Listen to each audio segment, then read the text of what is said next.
Gurur Brahma, Gurur Vishnu, Gurur Devo Maheshwara, Gurureva Param Brahma, Tasmai Shri Gurave Namaha.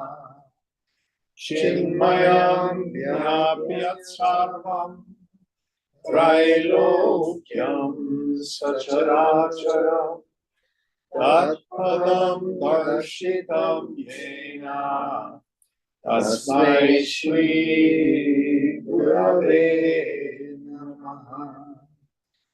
Tvameva Mata cha Pita Tvameva Tvameva Bandhuscha Sakha Tvameva Tvameva Vedyadravinam Tvameva Tvameva Sarvam Mama Deva Deva Tvameva Sarvam Mama Deva Deva.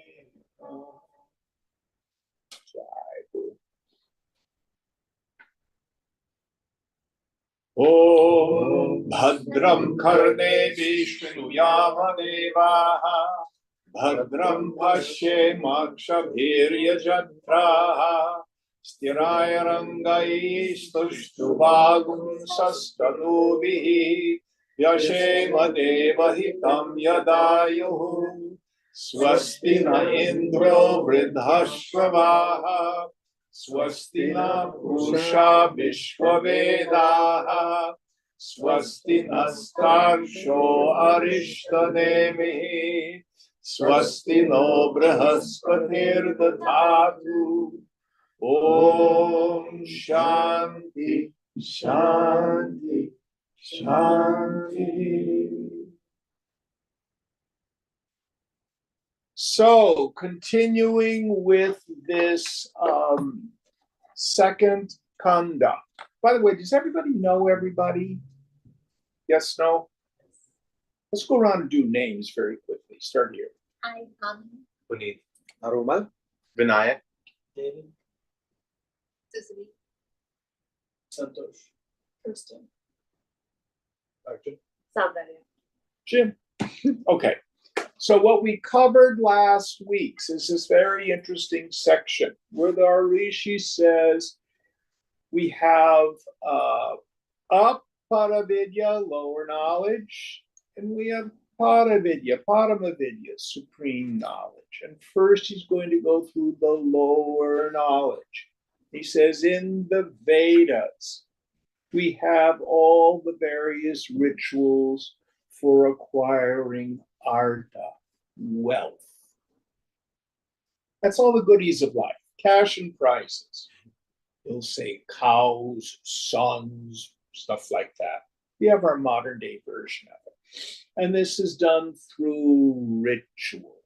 The ancients had the idea that the various devas, which are the presiding principles over the forces of nature, or we can say the presiding principle over any aspect of human endeavor, sometimes it means the sense organs, that they can be propitiated through ritual. So even now in our modern day, if you're opening a shop, you're a Hindu, very likely you will get a murti of Lakshmi, the goddess of wealth. You will hire a pujari to come and do a Lakshmi puja. Why do you do that? To make money. We propitiate the goddess. Now, the Master Jesus explained why this works. He said, whatsoever you ask, believing, so shall you receive. As a man, a person thinketh in his heart, so is he. Talk about the faith to move mountains. There's the whole science of sankalpa. I'm not going to go into that. But another thing the Master Jesus did when he would heal people, if you read Christian scripture, he never begs God, oh, please heal Lazarus. Oh, please make the blind man see. He never does that. He says, Lazarus, come forth. Take up your bed and walk. My favorite, very difficult Aramaic word. Means here. He's commanding a law. He's commanding a law. In the Hindu tradition, this is taken to a science of ritual with mantra, all sorts of other aspects. Now, then we have our modern day form of it. So Amini here is a singer. So you are propitiating the singer god. And you have to practice. You have to learn your ragas.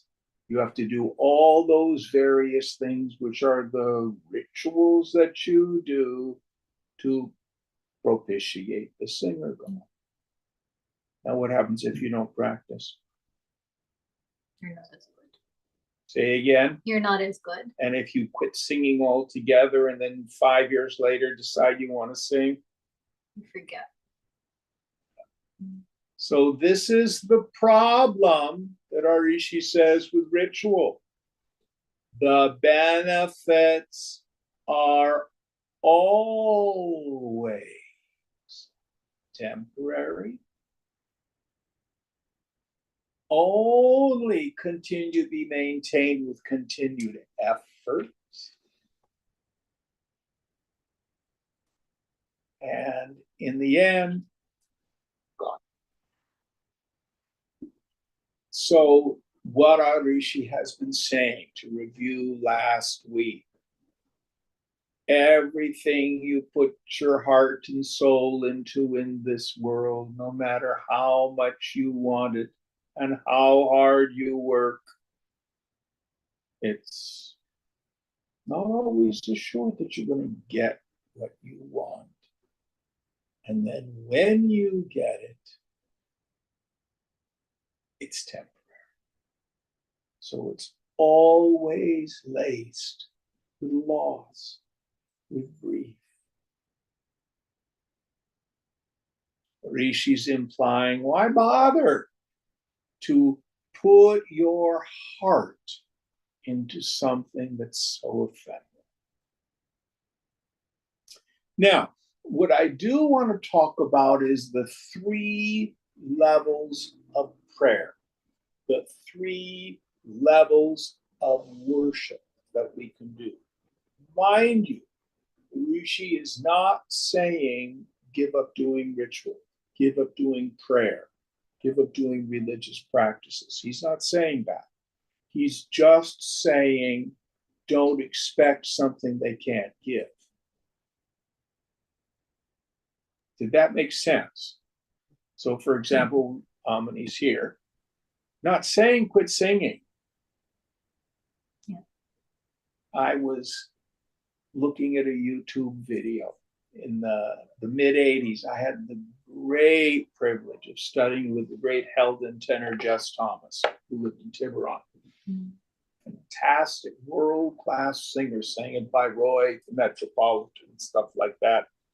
It was a YouTube video of him late in his career. It sucked.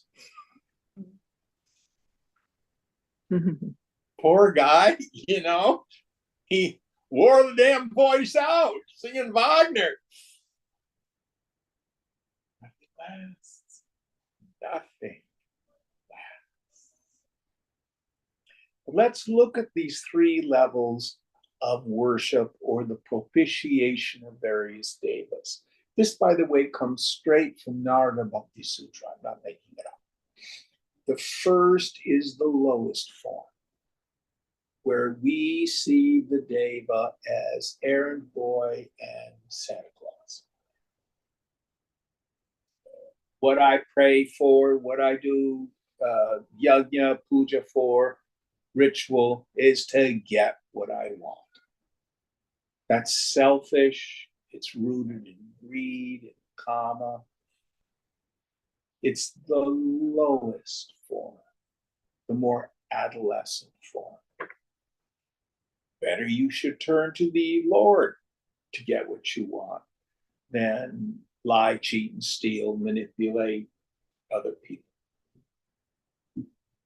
The second level is when we do it out of duty. Susili, where's Susili? Okay. So you were raised Catholic, right? Right. So in your family, did you go to Mass on Sunday because it was a holy day of obligation? Yeah. It's right there in what the church talks about. It's your obligation. You do it because you're supposed to do it, whether you're going to get anything out of it or not. Frequently out of fear. I'm afraid what'll happen if I don't. Get punished or something like that. Or in many Hindu families, we do various rituals because this is our duty. This is what we do. Highest form of ritual is it becomes a way to express our love. I love God. Do you understand God? You're Ishta Devata. Literally, you're wished for deity. God is you approach God. God is you understand God. And then the ritual becomes a way for me to turn my mind to the Lord, to open my heart. I don't want anything back. I just want to love God. That's the highest form of ritual. Now, we've been talking again about the Rishi saying that all of these forms, the results are temporary. So what verse are we on, Mark? Where are we? Starting on number 7. Number 7 in the second kanda, I think. Can you help us out? What page is it in the Chinmaya text? 43. 43. Will you help us out, please, Pramit?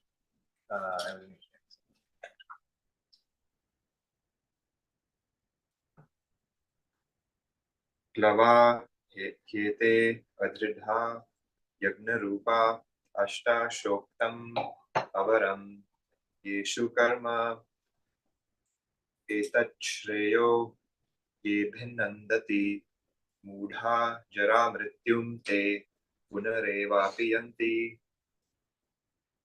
Undependable, frail is this boat of Yagna, said to be manned by 18 supports on whom depend the lower ceremonials. Those ignorant persons who take delight in this as the highest are subject again and again to old age and death. Yes.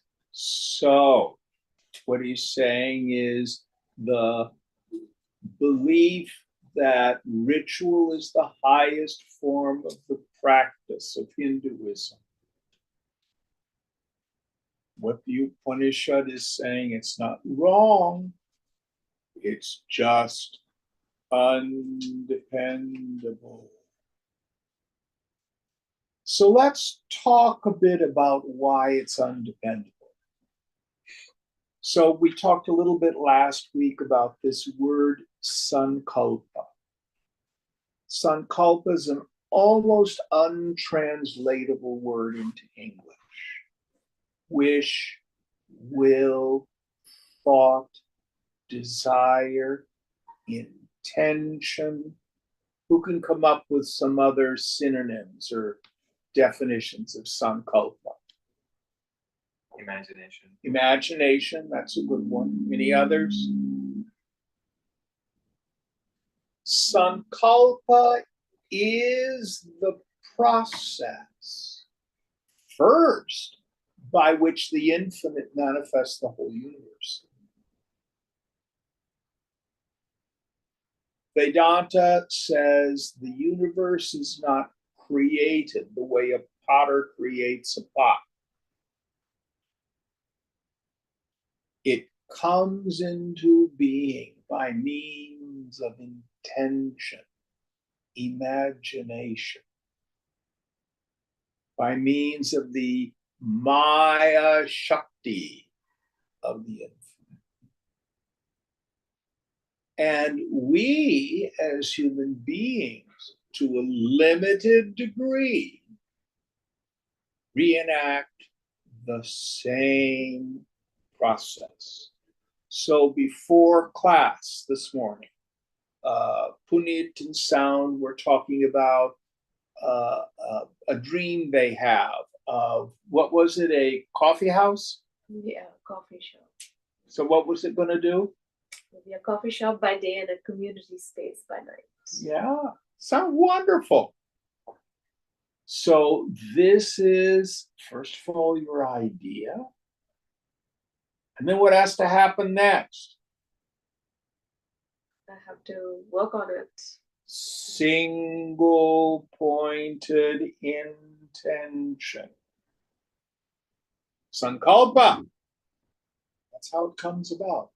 All human activity reaches its fruition through sankalpa. Not magic. It's cosmic law. So here is the law of sankalpa. Any sankalpa that is consistently maintained, that is not contradicted or conflicted, tends towards, the best word is grossification. It goes from the realm of the subtle, an idea, into the realm of the manifest. It's the same thing, just a grossified form. So let's use your coffee house. What if you change your mind? I'm not going to do that. I won't make enough money. I'm going to stay working at Meta. Is that where you work? Yeah, What's going to happen with your coffee house? not gonna happen. Yeah. Okay, I'm going to do this. I'm really going to do this. And then that's consistency. Then what if you say, oh, but I'm not sure this is what I want. Maybe what I'd rather do is form a business where we help other people find employment. The other thing we were talking about. Conflicted. It ain't going to happen if you decide to do something else. Contradicted. I could never do this. It's too much hard work. Maybe it won't happen. And this is why we think our minds are impotent. This is why we are unable to bring about our dreams, our visions, which ultimately is our swadharma, our nature. So a sankalpa, an intention, an imagination, a desire needs to be consistent and not conflicted or contradicted. Any questions about this? Stay true to your dreams. But don't worry, it will end. Always does. Nothing is permanent. And there are external forces. How many businesses went under during COVID?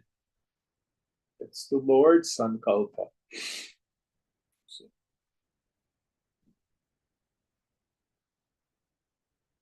So everything we do here simply perpetuates samsara, the cycle of birth and death. It keeps us bound to the karma chakra, the wheel of becoming over and over again. Well, this didn't work out too well. Maybe I should try something else. So how'd you end up working at Meta? Applied. You had an intention. Yeah.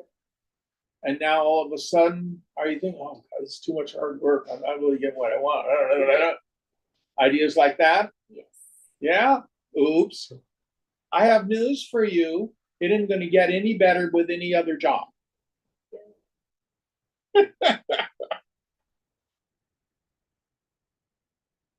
This is it. The world can give us a little bit of pleasure. No one says it doesn't.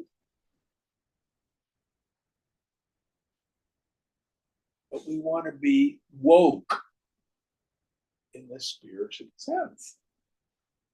We want to be aware what the world can deliver and what it can't.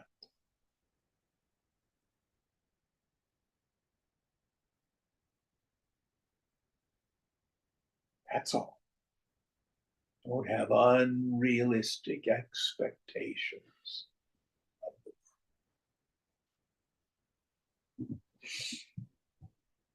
Now, if we still, because of our weak sankalpa, are unable to manifest our desire, we can hold out the illusion.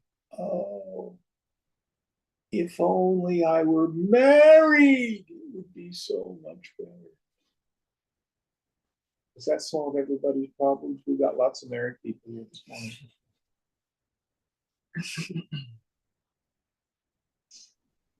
Oh, if only I had $1 million. Some of you probably have $1 million. Did that solve all your problems? So as long as it's out there in the future and I don't have it, I can have all these romantic ideas that it has the capacity to fix me. Where the Rishi's going to go is it's a God-shaped hole in your heart. No person, place, thing, situation, event, circumstance is going to fill that hole. They're too little. Once we begin to see that, then we develop a very different kind of desire called mumukshutva, the burning desire for freedom, for liberation. All right, any questions on this? I have one. Please. You'd mentioned sankalpas and conviction. I find myself having a lot of weak sankalpas, and I'm wondering why some of these things are like really amazing things that I would love to bring to fruition, but I lack the conviction. And I wonder if you have a perspective on why some sankalpas have conviction versus others don't. It has to do with the quality of our minds. So the most powerful mind is one that's at peace, and the one that's not distracted, and that's single-pointed. A sankalpa, the feeling of it is not, that's actually what I call a psychic isometric. Do you all know what an isometric is? You push with one hand and the other hand. So it's the mind fighting against itself. The powerful sankalpa comes from a peaceful mind and one that's disciplined to be single-pointed. And there's no easy way to accomplish this, Mali. It comes through practice. So those of us who've taken a look at the Yoga Sutras of Patanjali, beginning we have the yamas and the niyamas, our moral perspective helps us kind of cool down some of the distracting drama of life. Asana help you stay healthy. Pranayama balance out your nervous system. Then we start the subtler ones. Pratyahara, learning to be able to withdraw from the distractions of the world. One of the things that rips off our conviction is we get distracted. And then dharana. What's dharana? Single pointed attention. Yes, concentration, single pointedness of mind. So, Amini, when you are at the peak of your singing career, how much practice do you do a day? If there's performances, probably like 2 hours. Yeah. And what if you get distracted and don't put the 2 hours in? The performance will not go Yeah. well. And then you'll beat yourself up Yeah. Yeah.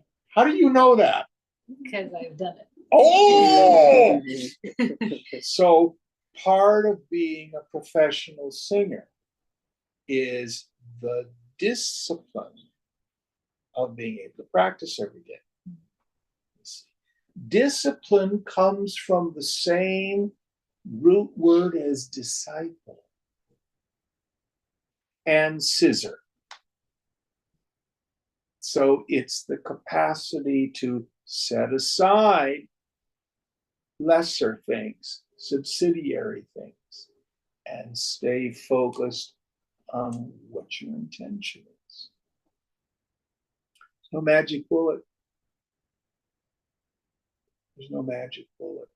When I was teaching singing, of course, I was doing Western singing.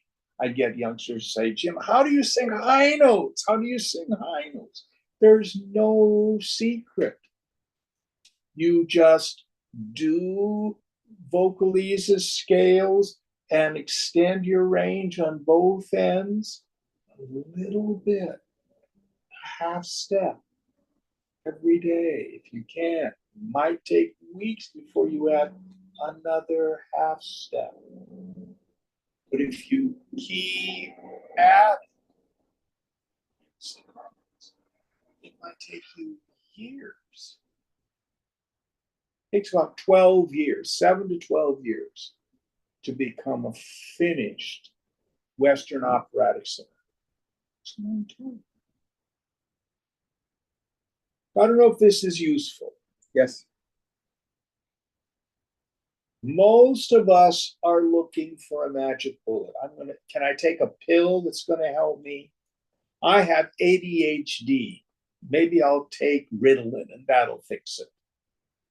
I don't know. I'm not a doctor. What I have found that helps the most is meditation.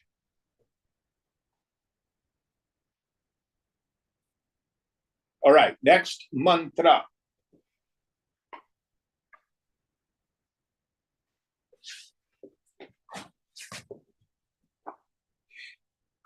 अविद्या यामन्तरे वर्तमानाः स्वयं धीराः पण्डितं मन्यमानाः जङ्घन्यमानाः पर्यन्ति मूढा अन्धेनैव नियमाना यथान्धाः. Ignorant beings existing, gloating in the midst of ignorance, but fancying themselves to be wise and learned, go round and round, oppressed and miserable, as blind people when led by the blind.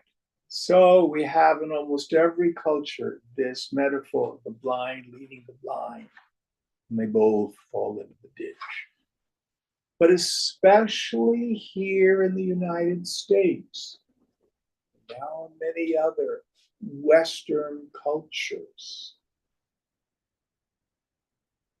billboards, advertising, everything is saying, be ambitious, Go for it. One with the most toys wins. Get a better widget. Get a larger such and such and so and so. A more expensive this. Why? So I can show it to other people.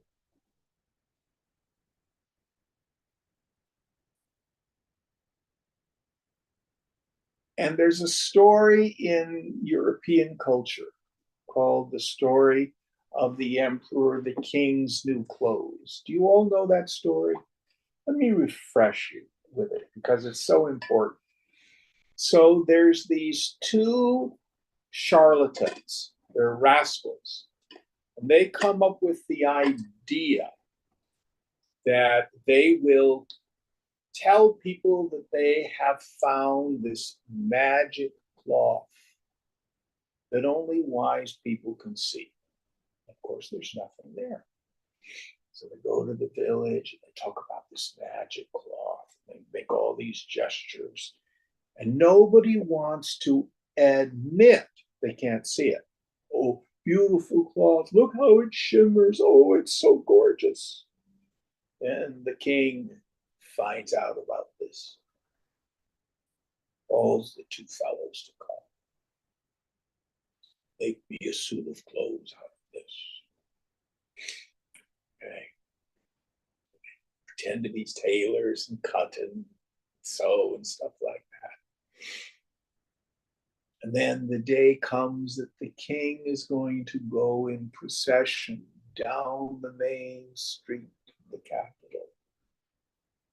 So there he is, walking down the main street. And nobody in the crowd wants to admit they can't see clothes. And it's only a child who says, Mommy, look, the king is naked. So the magic cloth that the charlatans have is bhoga. Bhoga is the path of enjoyment. Bhoga is based on the principle that getting what I want will make me happy. Getting what I want just gets me what I want.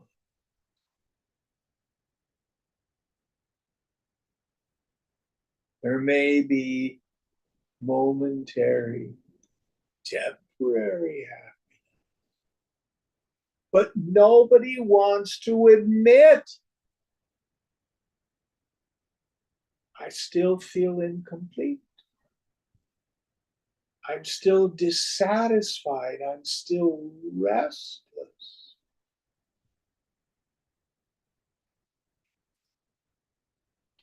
But everything in our culture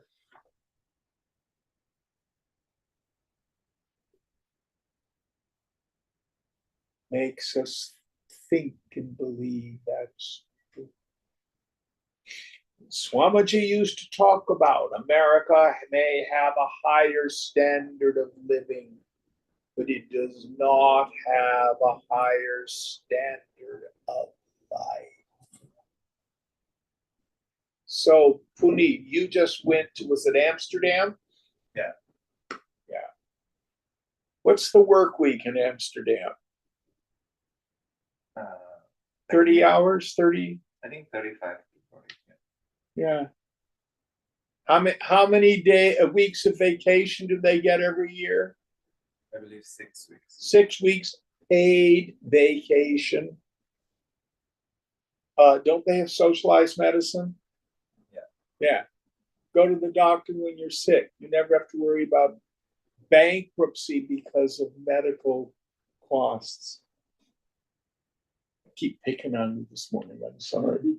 How many hours a week do you work at Meta?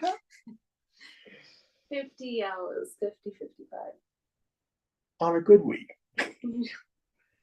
Who here works more than 50 hours a week? Now, if you love what you're doing, great.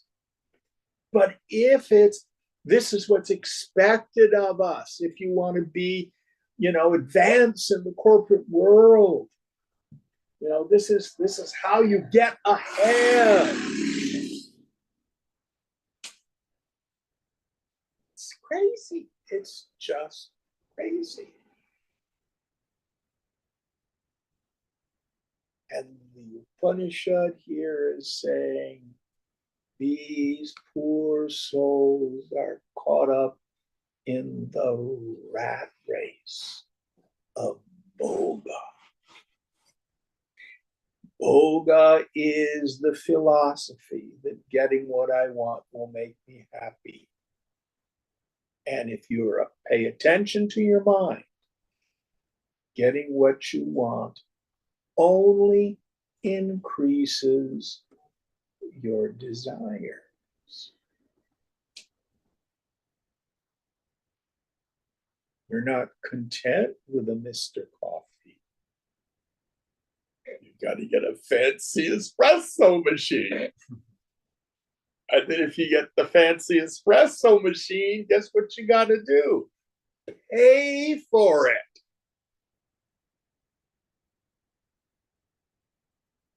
Not picking on you. This is just the way of the world for a bogey. Now, in contrast, there's yoga, which is different. A yogi also wants to be happy. They both want to be happy. But a yogi understands the essence of my suffering is the feeling of craving. Wanting. It's so painful. And the more I want it, and the further away it is, the more I suffer. The yogi begins to engage in a way of life that reduces the number of desires entertained. Now, I can prove to you that you can be happy without getting what you want. Who slept well last night? What object caused the bliss, the pleasure of deep sleep? The lack of any. Yeah. You must have a craving mind in order to be miserable. Absolutely essential. You do not need a mind in order to be happy. Don't believe me. Don't believe the scripture. Look to your direct experience. I'm not saying deep sleep is the goal of life. What I am saying is when we can let go of our addictive relationship with the world, when we can develop qualities of santosha, contentment, and to finally have a little bit more peace. All right, next mantra.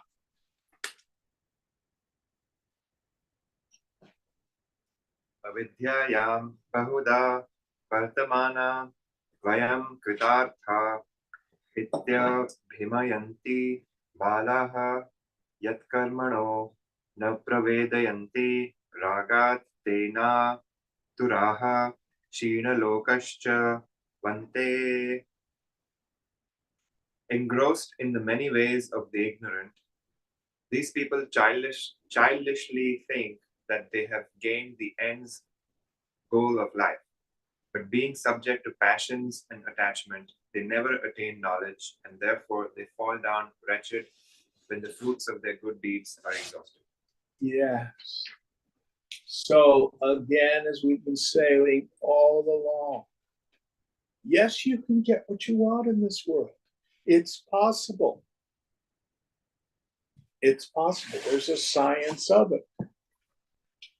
But my problem is unrealistic expectations of what the world can deliver. Now, the Buddhists have a wonderful paradigm for this. They talk about the realm of the gods, the human realm, and the realm of the hungry ghosts. Human realm is when I can ask questions, I can consider things. If from that realm, what I want to do is be successful in life, fulfill all my desires, then I can get up to the realm of the gods. I've arrived. I've got the corner office. You should see the size of my 401k. Bought a new house. Swimming pool. But then in time, always,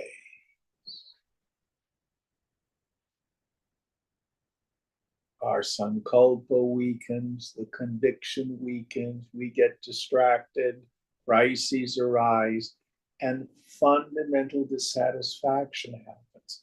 And we move from the realm of the gods to the realm of the hungry ghosts. The hungry ghosts eat and eat and eat, and they're never satisfied. So I want more, more, more, more, and it's not working.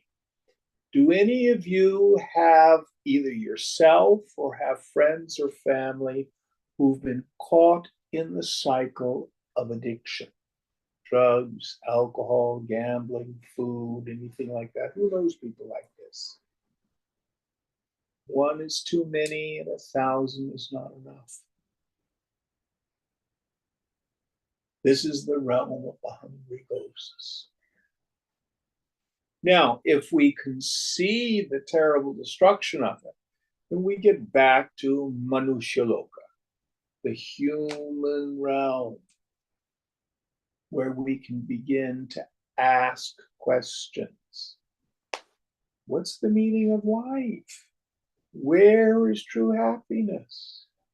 Where can I find some peace?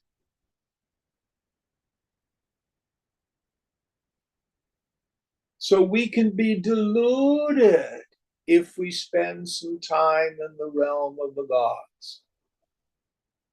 This is what this particular mantra is saying. But it will pass. Always does. Always.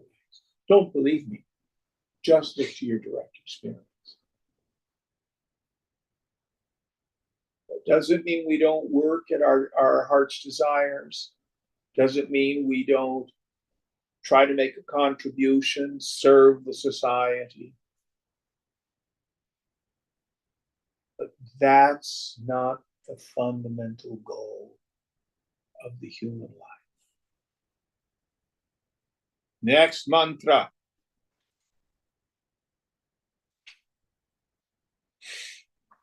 Ishtapurtam manyamanavarishtam nanyachheyo vedayante pramudaha nakasya prishtete sukrite nubhutva imam lokam hintaram vavishanti. These ignorant men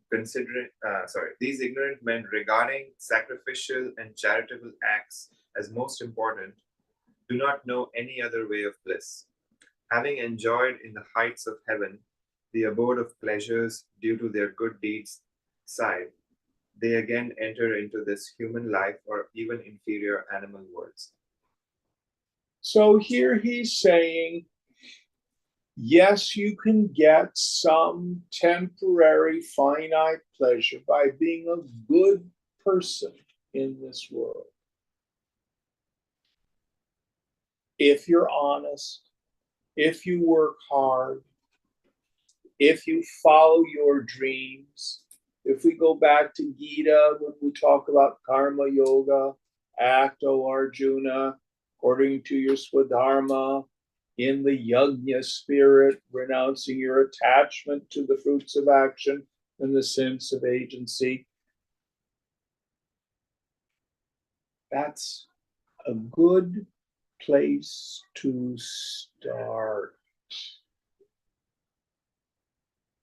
But do not believe that, oh, if I just get in touch with my Swadharma,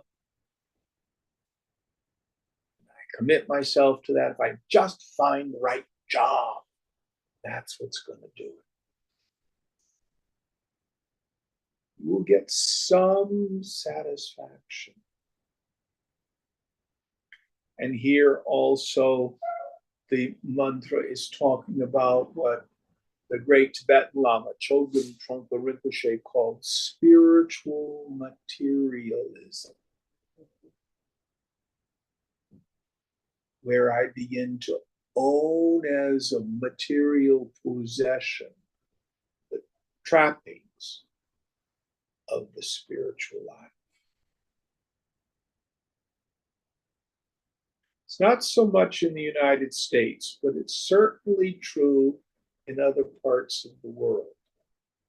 Frequently, there will be someone who comes from very low class origins. They end up getting a Catholic education. They begin to see, oh, these priests live a pretty good life. And they commit to going into seminary, they become a priest, they get a good education. And then all of a sudden, they have social status in the community, no matter what their origins were. It's also true in Indian culture. If someone's wearing the orange cloth, has a 5-syllable unpronounceable name,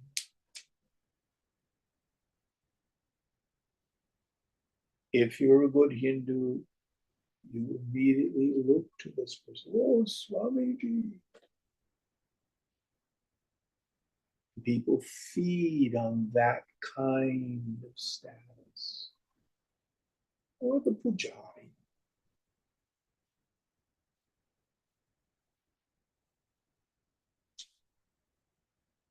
Another thing we have in our Western culture, someone who's like a professor,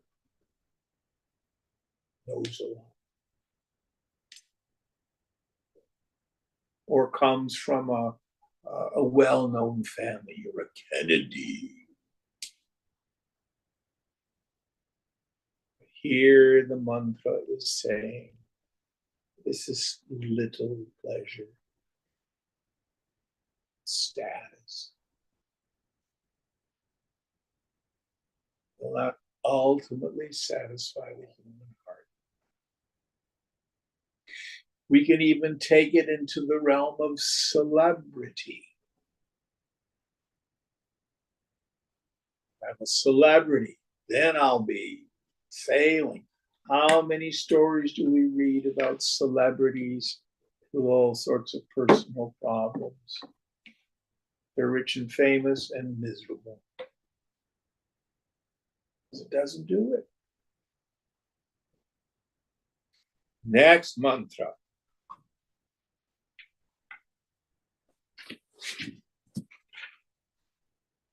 Tapashraddheye Yupavasantyaranye Chanta Vidvanso Bhaikshcharyam Charantaha Suryadvarena Devirajaha Prayanti Yatra Mritaha Sapurusho Hyavan Yatma.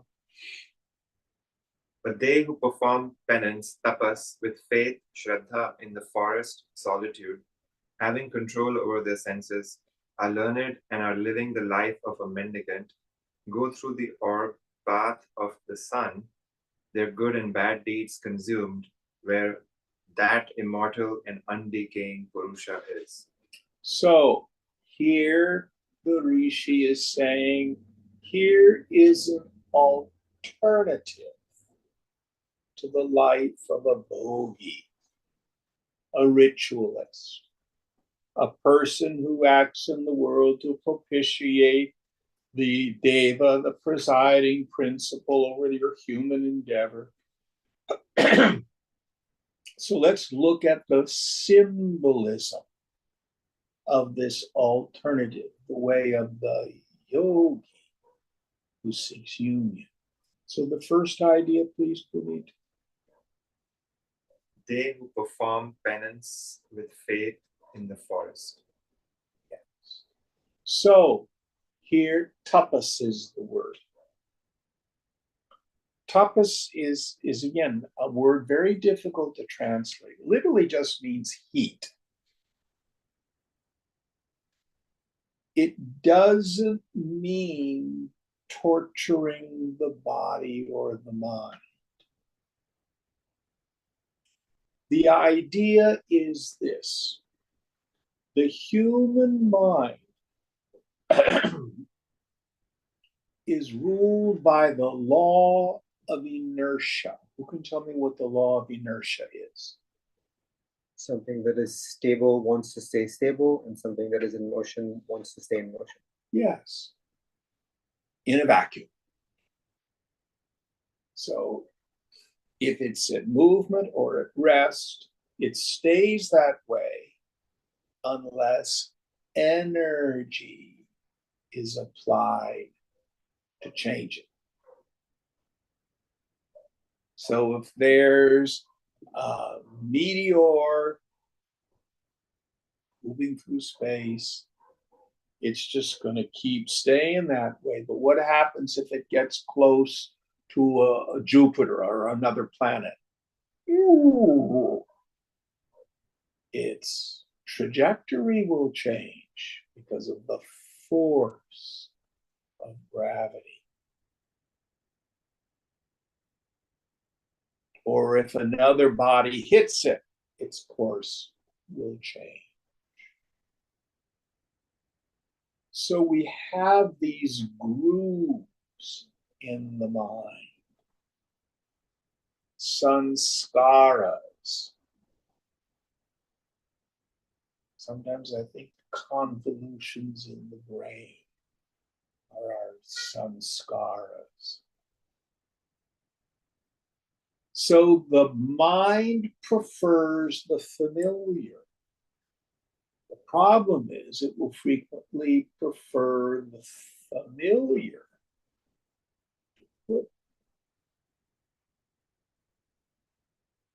So what Aramal was saying about you have these intentions, but you don't have the conviction. See, this is the problem. You have conflicted sanskaras. You can't keep that intention going. Things go like this and keep getting in the way, you see. What are the things that get in the way? Old habits. It's all you get up in the morning, your habit is your morning ritual, get ready for work, yada, yada, yada. And you say, oh, I really want to start meditating in the morning. I didn't get to it today. Maybe tomorrow. Who's had that kind of thought? So, habit. So tapas means applying the energy and intention to move the mind from one inertial pattern to another. We call it penance, we call it austerity. It's not about punishment. It's about making changes. And guess what happens in the beginning? We get resistance. So, Vinay, how long have you been doing your gym regimen? Have you made all these changes in your diet and exercise regime? 2 years. 2 years. So, was it easy to get to the gym the first week or so? No. How did you feel? Sore. And did your mind say, I don't want to do this? Yeah. Now, how do you feel about it? Like brushing your teeth. And if you miss a day, how do you feel? Slow. You miss it, don't you? Yes. Have you come to enjoy it? Yes. Aha! The mind prefers the familiar. Tapas is making the good familiar.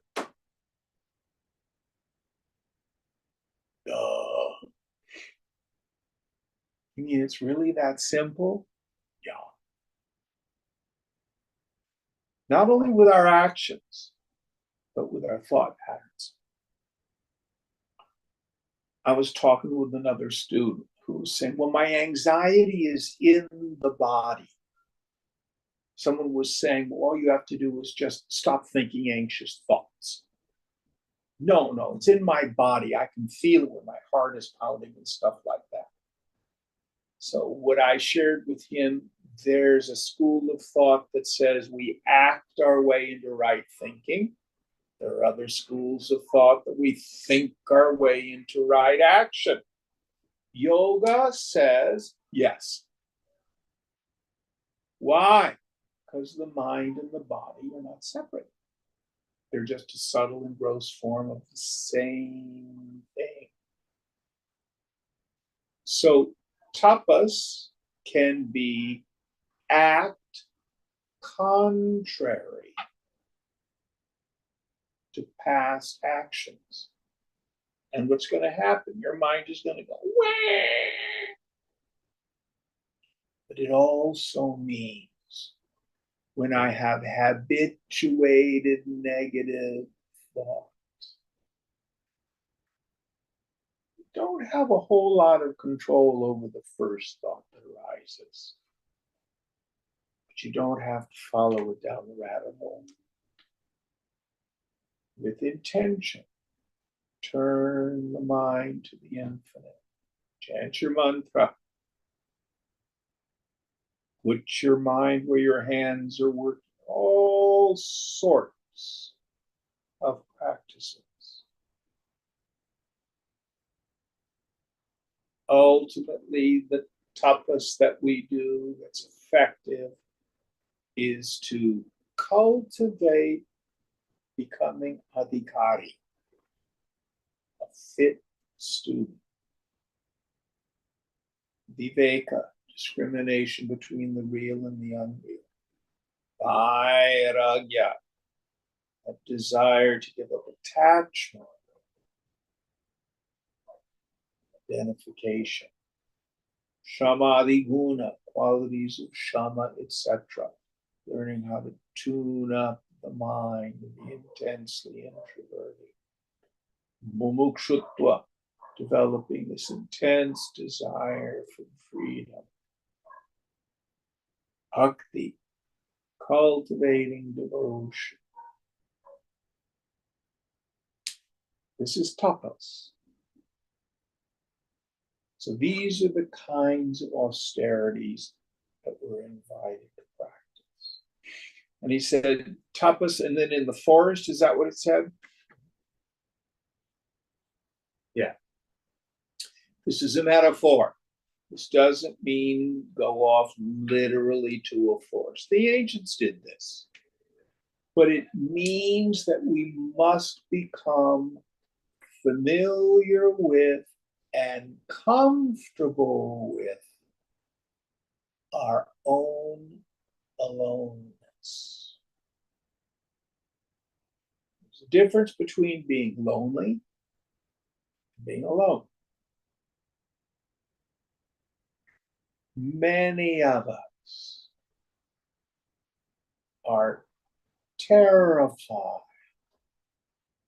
to be in solitude with our own minds. It's pretty awful and scary. So we are compelled to want to distract ourselves with social interaction, with busyness, with social media, all sorts of things. So in the forest here means spending quality time alone, doing our sadhana, spiritual practice. Next idea. Having control over the senses. So what's the relationship between the senses and the mind? Actually, all our agitations of the mind are delivered to us through the senses. So, an example. Who here got information or some news this week that was upsetting? What happened? Anuma? My grandmom had some health issues. Yeah, you wouldn't have gotten upset unless you hadn't either heard or read that your grandmother was ill.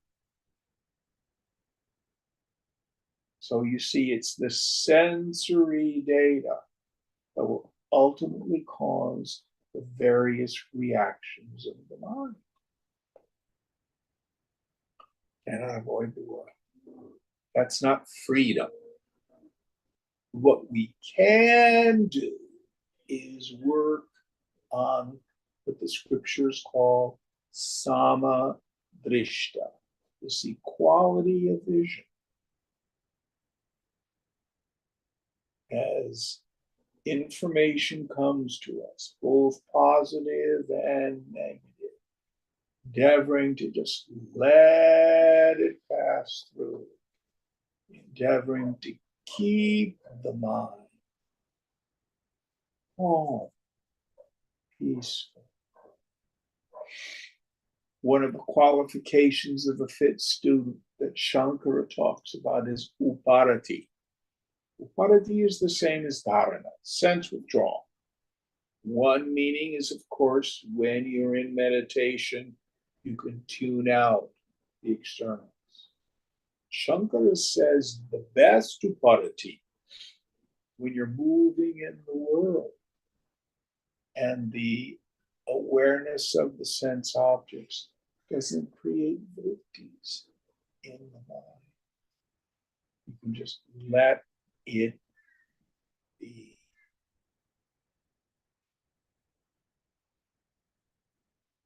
This is a primary tool in developing a quiet mind, which is essential for effective sadhana. All right, next idea. Are learned and are living the life of a mendicant. So many of us can get distracted by all sorts of various spiritual teachings and traditions, especially modern times. If you just put the word spiritual in front of it, then people, oh yeah, yes, I'm doing spiritual smoking of dope. Okay, that's good. No. Oh, I'm doing tantric sex. I'm polyamorous, but I'm doing it as a spiritual tradition. No, you're just being a slut.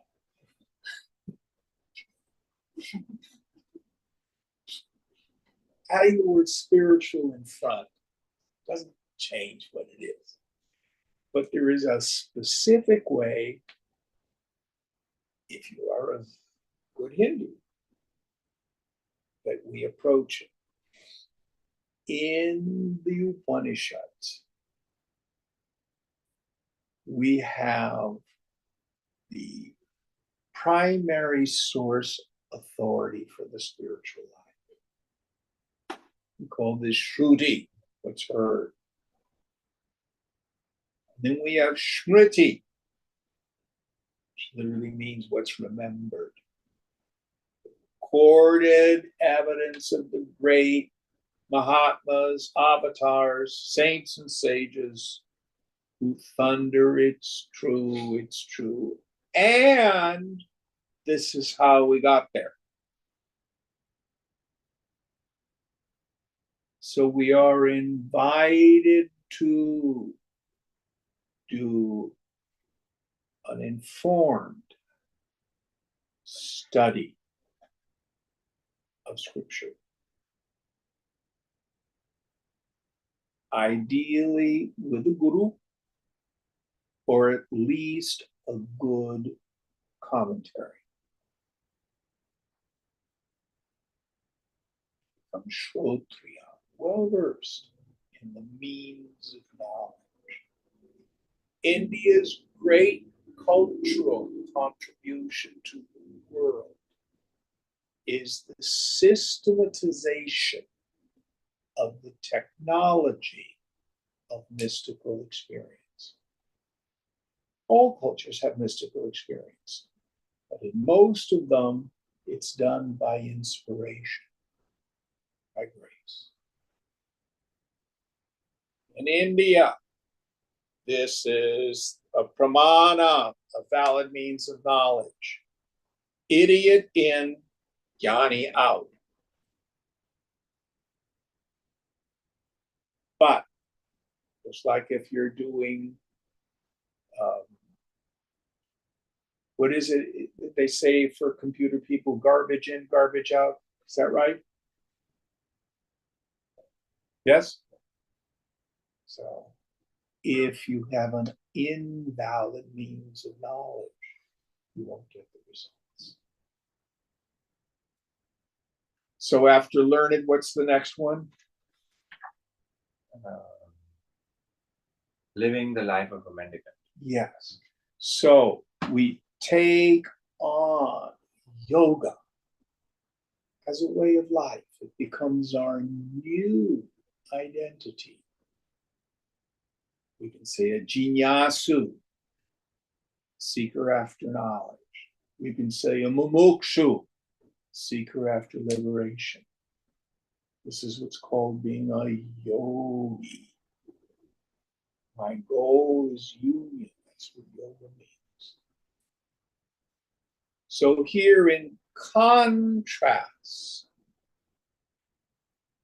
to the Karma Kanda, the ritual portion of the Vedas, the reference here is to the Jnana Kanda, the knowledge portion. The ritual portion is how to get stuff in the world. Now the Rishi is saying, if you are dissatisfied, this is something that will deliver the goods. And that's what we're going to start taking up. The basic topic of the rest of the Upanishad. Okay, we'll end here. Om Purnamada Purnamidam Purnat Purnamudachyate Purnasya Purnamadaya Purnameva Vashishyate. Om Shanti Shanti Shanti. Hari Om Sri Guru Pyo Namaha.